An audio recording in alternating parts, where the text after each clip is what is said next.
हर साल दुनिया में 2.12 अरब टन कचरा डंप किया जाता है। इस कचरे को ट्रकों में भरकर लाइन से खड़ा किया जाए तो यह लाइन इतनी लंबी होगी कि पूरी दुनिया के 24 चक्कर लग जाएंगे। स्वागत है आपका क्रांति में। इस वीडियो में हम आपको कचरे को डंप करने के पीछे का कड़वा सच बताने जा रहे हैं। हम जो कुछ भी खरीदते हैं उसका 99% हिस्सा 6 महीने के अंदर कचरा बन चुका होता है। और तो और दुनिया भर के 2 अरब लोगों के घरों से कचरा कभी उठाया ही नहीं जाता और वह आसपास के एरिया में ही पड़े रह जाते हैं। एक्सपर्ट्स बताते हैं कि इस कचरे की वजह से हर साल करीब 10 लाख लोगों की मौत हो जाती है। आपको जानकर हैरानी होगी कि 80 लाख टन प्लास्टिक कचरा हर साल समुद्र में फेंका जाता है। साथ ही 500 लाख टन इलेक्ट्रॉनिक कचरा जैसे मोबाइल, कंप्यूटर, लैपटॉप, टीवी हर साल निकलता है। जैसे जैसे दुनिया विकसित होती गई कचरा बढ़ता गया। जितना विकसित देश उतना ज्यादा कचरा।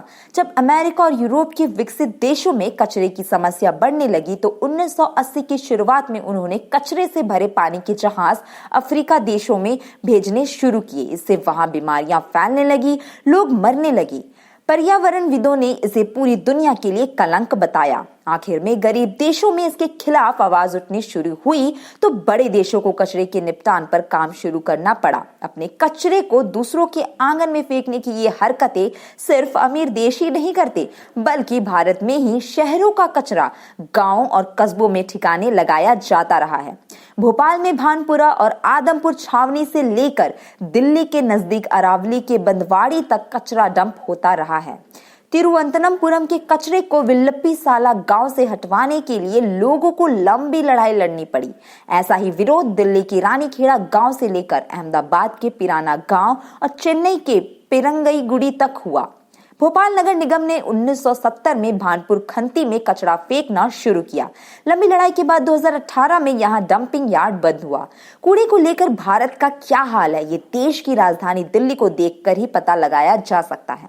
दिल्ली में यूपी बॉर्डर के पास एशिया की सबसे बड़ी लैंडफिल साइट गाजीपुर और भलसवा है। गाजीपुर लैंडफिल साइट स्थित मुल्ला कॉलोनी के रहने वाले प्रवीण सिंह बताते हैं कि घर के पास कूड़े के पहाड़ के चलते उनकी शादी नहीं हो पा रही है। रिश्ता लेकर आने वाले लोग कूड़े का पहाड़ देखकर मुंह बिचकाते और चले जाते हैं। आपको बता दें कि नेशनल ग्रीन ट्रिब्यूनल ने दिल्ली सरकार और तीनों नगर निगमों को देश की राजधानी से कूड़ा हटाकर पार्क बनाने का आदेश दिया है। एनजीटी ने इंदौर और अहमदाबाद के मॉडल के तर्ज पर कूड़ा निपटान के लिए 5 साल का वक्त दिया है, जिसमें कूड़े को बायो माइनिंग कर साफ किया जाना है। अब तो ये वक्त ही बताएगा कि ये कूड़ा कब इस देश से हटेगा। इसी तरह की जानकारी के लिए बने रहे क्रांति में। और अगर ये वीडियो आपको पसंद आए तो इसे लाइक और शेयर जरूर करें।